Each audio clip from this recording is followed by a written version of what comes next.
तो चलिए आज हम लोग फिर से वास्तविक संख्या में देखते हैं परिमेय संख्या और उनके दशमलव प्रसारों का पुनर्भ्रमण। तो देखिए पहला प्रश्न यहां पर दिया हुआ है, संख्या 0.32 ऊपर ये रेकरिंग है को p बटा q के रूप में, जहां p q पूर्णांक है और q बराबर नॉट जीरो लिखा जा सकता है कि नहीं। ये चीज हमको क्या कहता है, जांच करने के लिए पहले ये समझ जाते हैं कि पुनर्भ्रमण मतलब होता है कि पुनः वही संख्या का भ्रमण करना। जैसे यहां पर लिखा हुआ है 0.32 और इसका मतलब होता है ये जो संख्या है ये बार बार आएगा, आगे भी जो है यही संख्या आ रहा है, यानी इसका ये रूप होगा 32 32 32। तो ये पूरी संख्या को हम अंत तक नहीं लिख सकते हैं, इसीलिए इसको शॉर्ट में ऐसा सिंबल से दर्शाया जाता है और इसका मतलब होता है पुनर्भ्रमण, यानी कि संख्याओं का पुनर्भ्रमण, ठीक ना, संख्या का बार बार आना। तो यहां पर इस संख्या को हम लोग किस रूप में बदलेंगे, तो p बटा q के रूप में बदलना है। किसके रूप में बदलना है, p बटा q के रूप में बदलना है, जहां पर q का मान, p q क्या है, पूर्णांक होना चाहिए, p q क्या होना चाहिए, पूर्णांक होना चाहिए, और q का मान जीरो कभी नहीं होना चाहिए। तो यहां पर हम यहां पर मान लेंगे, माना x बराबर क्या मान लेंगे, 0.32, क्या मान लेंगे 0.32। तो यहां पर जैसा कि आप लोग देख सकते हैं, इसको हम इस रूप में भी लिख सकते हैं, 0.32 डॉट डॉट डॉट डॉट ऐसे करके लिख सकते हैं। और इसी को हम मान लेंगे समीकरण फर्स्ट, क्या मान लेंगे, समीकरण फर्स्ट। देखिए क्वेश्चन क्या है, फिर से एक बार क्वेश्चन हम समझने का प्रयास करते हैं। कहता है संख्या 0.32 को p बटा q के रूप में लिखना है।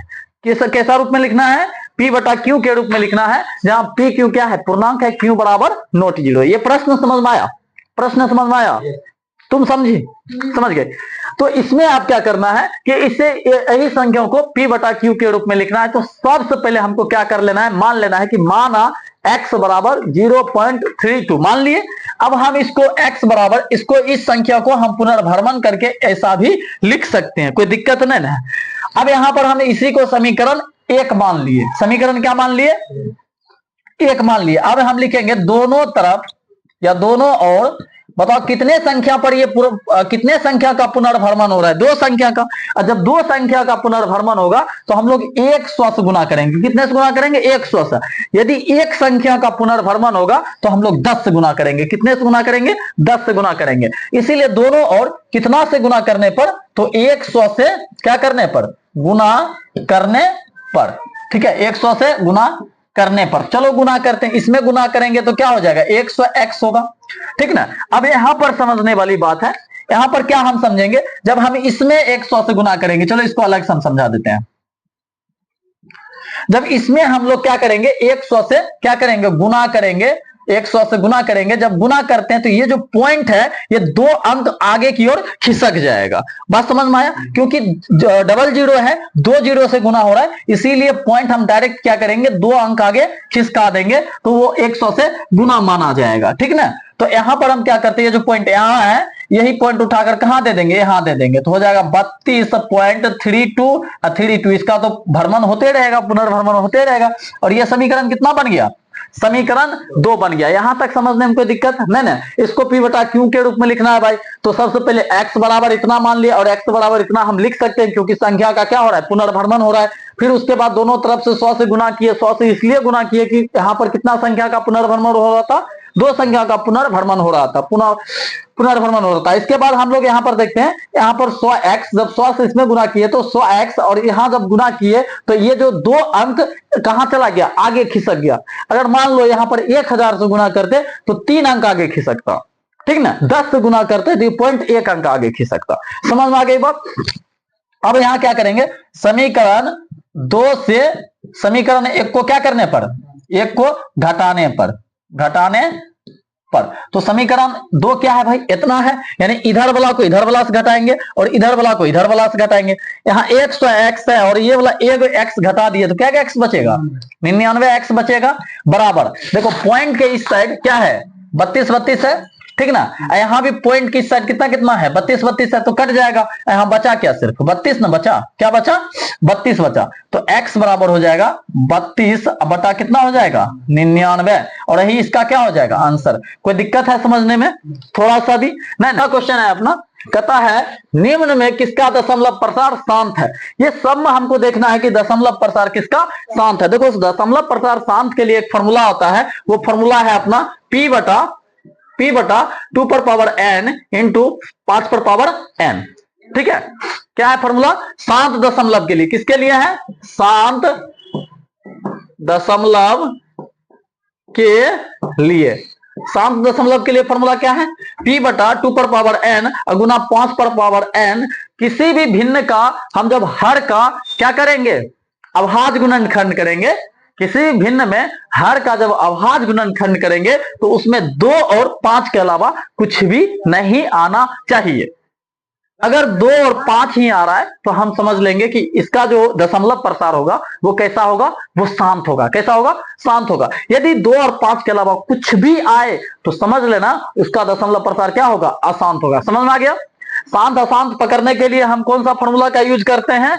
P बटा 2 पर पावर n इंटू 5 पर पावर n। P बटा 2 पर पावर n इंटू 5 पर पावर n। ये n क्या है भाई? ये n प्राकृतिक संख्या है। n की जगह पर जैसे था ना यहाँ पर 2 गुना 2 गुना 2, तो यहाँ पर 2 पर पावर 3 लिख सकते हैं। प्राकृतिक संख्या n का मान प्राकृतिक संख्या, यानी यहाँ पर इसके जगह पर 1 2 3 4 5 6 तो कुछ भी रह सकता है। कोई दिक्कत? फॉर्मूला समझ में आया? परिमेय संख्या P बटा Q के रूप में लिखते हैं ना।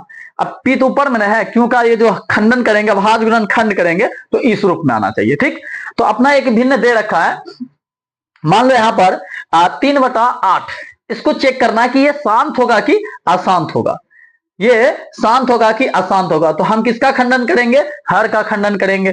हर का चलो खंडन करते हैं, हर का खंडन करते हैं। चलो 2 से 4 और फिर 2 से 2, तो हो जाएगा 3 बटा 2 गुना 2 गुना 2। तो इसको लिख सकते हैं 3 बटा 2 पर पावर 3। देखो कंडीशन है, अगर 2 भी सिर्फ आ गए फिर भी शांत है, 5 आ गया सिर्फ फिर भी शांत है, अब दोनों आ गया फिर भी शांत है। ठीक है, सिंगल भी आया फिर भी ये शांत रहेगा, ये दोनों आ गया फिर भी शांत रहेगा, सिर्फ 5 भी आया फिर भी ये शांत रहेगा। कोनो दिक्कत नहीं ना। तो यहां पर यही समझने वाली बात है। तो यहां पर बताओ 3 बटा 2, ये इसका जब हम खंडन किया, अभाज्य गुणनखंड किए तो कितना आया? 2 पर पावर 3। तो बताओ यहां 2 के अलावा कुछ और आया है? नहीं आया है। नीचे देखना है, ऊपर नहीं देखना कि ऊपर 3 है सर इसीलिए अशांत हो जाएगा, ना गलत हो जाएगा। नीचे देखना है, नीचे में 2 पर पावर कितना है? 3। n का मान भाई 3 है, अब यहाँ 2 के जगह पर 2 है, यानी कि ये कैसा, इसका दशमलव प्रसार कैसा है? शांत है। कुछ एग्जांपल हम और देख लेते हैं। जैसे मान लो यहाँ पर 2 बटा 25 है, 2 बटा कितना है? 25। इसको चेक करना है कि ये शांत है कि अशांत है। हम इसका भी जब खंडन करेंगे, अभाज्य गुणनखंड करेंगे 25 का, तो 5 गुना 5 आएगा। तो 5 इसको हम ऐसे भी लिख सकते हैं 2 बटा 5 पर पावर 2। बताओ 5 के अलावा कुछ है? नहीं ना है। ये शांत होगा कि अशांत होगा? ये शांत होगा। एक और एग्जाम्पल हम लेते हैं, जैसे यहाँ पर मान लो 5 बटा 10 है, 5 बटा नहीं 5 नहीं देते हैं, 7 बटा 10 है। कितना है? 7 बटा 10। अब ये ट्राई करना है कि ये शांत होगा कि अशांत होगा। तो हम फिर क्या करेंगे? यहाँ पर हर का अभाज्य गुणनखंड करेंगे। तो हम 10 को लिख सकते हैं 2 गुना 5। तो बताओ 2 और 5 के अलावा कुछ आया? नहीं ना आया। और जब 2 5 के अलावा कुछ भी नहीं आया तो इसको हम क्या कह सकते हैं? शांत कह सकते हैं। समझ में आ रहा है तो बोलो हाँ आ रहा है समझ में। चलो आगे देखते हैं। एक अशांत वाला हम देख लेते हैं। मान लो यहाँ पर 3 बटा यहाँ पर मान लो यहाँ पर 11 बटा 33 है, सॉरी 7 बटा यहाँ पर 33 है। ठीक है, कितना है? 33 है, या हाँ चलो अब 33 का हम 7 बटा 33 न है, इसका हम जब खंड अभाज्य गुणनखंड करेंगे तो 11 इंटू 3 शांत होगा? कभी ना होगा, सबसे अलग हो गया। ठीक ना। उसके बाद हम चलो देख लेते हैं 30 देख लेते हैं। ठीक ना, 3 बटा 7 बटा 30 देख लेते हैं। अब 30 का अभाज्य गुणनखंड करते हैं। चलो करो 30 का अभाज्य गुणनखंड, कितना हो जाएगा? 2 से 15, कितना? 3 से 5। ठीक ना, तो हो जाएगा यहाँ पर 7 बटा 2 गुना 3 गुना 5। देखो 2 तो सही था, ये 2 तो सही था, 5 भी सही था, ये बीच में कहां से आ गया? 3 आ गया ना बीच में, ये पूरा का पूरा खेला गड़बड़ा देगा। इसीलिए 3 आ गया है, तो इसीलिए ये संख्या जो हो जाएगा क्या हो जाएगा? ये परिमेय संख्या जो है क्या हो जाएगा? अशांत हो जाएगा। क्या हो जाएगा?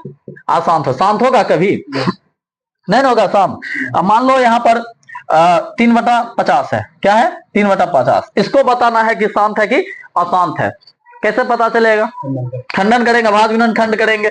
ठीक ना, तो 3 बटा 50 न है तो 50 का खंडन करेंगे 2 और फिर कितना आ जाएगा 25, फिर 5 से 5। बताओ शांत है क्या शांत है? शांत है। तो इसमें एक और नियम देख लो, क्योंकि अगर बड़ा संख्या रहे तो फिर हम कैसे पता कर पाएंगे? छोटा छोटा संख्या तो फटाफट समझ न गए शांत है कि अशांत है। मान लो यहाँ पर ये बड़ा संख्या 29 क्या है? 29 अब बटा कितना है? 343। अब इसको हमको क्या करना है? अभाज, इसका अभाज गुणनखंड करना है। तो इसका अभाज गुणनखंड कैसे होगा? बहुत बड़ा संख्या है तो अभाज भाग का जो विधि है, जिस संख्या का इकाई अंक, सुनो, जिस संख्या का इकाई अंक 0, इकाई अंक 0, 2, 4, 6, 8, वो संख्या में 2 से भाग लग जाएगा। उस संख्या में कितना से भाग लग जाएगा? 2 से भाग लग जाएगा। जिस संख्या का 3 से भाग लगने के लिए क्या है सिस्टम?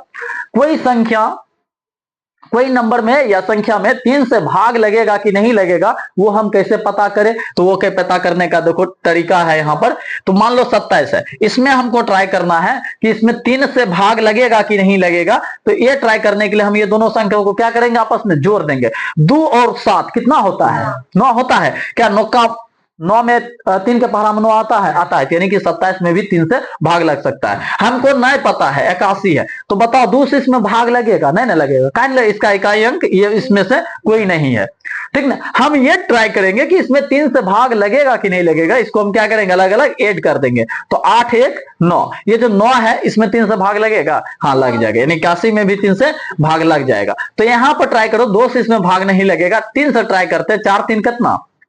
7, 7, 3, 10। 3 से भाग लगेगा? उसमें नहीं लगेगा। आज इसमें 2 से नहीं लगा, उसमें 4 से भी नहीं लगेगा, ठीक ना। 5 से भाग लगने के लिए इकाई अंक क्या होना चाहिए? 0 और 5 होना चाहिए। 5 से भाग लगने के लिए इकाई अंक क्या होना चाहिए? 0 और 5 होना चाहिए। इकाई अंक मतलब जैसे होता है ना, इकाई दहाई से इधर वाला अंक देखना है, 0 या 5 होना चाहिए। चलो हम 7 से ट्राई करते हैं, तो 7 से इसमें भाग लग जाएगा, ठीक ना।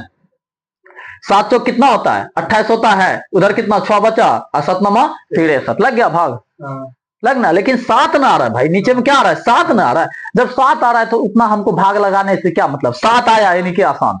7 आया यानी कि ये क्या है? आसान है। कोई दिक्कत? कोई दिक्कत नहीं ना। अगला प्रश्न की ओर हम लोग चलते हैं।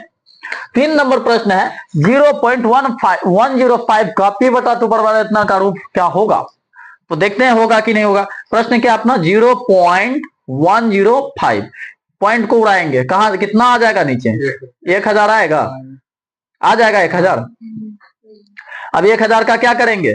पहले काट देते हैं, ठीक ना। ये कितने बार में? 2 बार में। ये कितने बार में? 1 बार में। ये कितने बार में? 2 बार में। डबल 0 यहाँ है तो ऊपर कितना आ गया? 21, नीचे कितना आ जाएगा? 200। अब 200 का क्या करेंगे? खंडन करेंगे 200 का।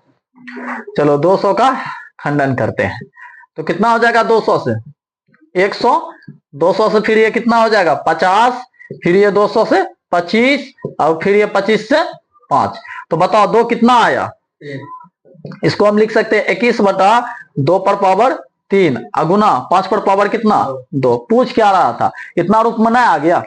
अरे इतना रूप में नहीं आ गया। p की जगह पर 21 और p की जगह पर 21 है, अब 2 है नीचे, अब 5 है। n का मान यहाँ पर 3 है, n का मान 3 है और उधर का n का मान 2 है। तो उस रूप में आ गया, सेम रूप हो गया। यही इसका क्या हो गया?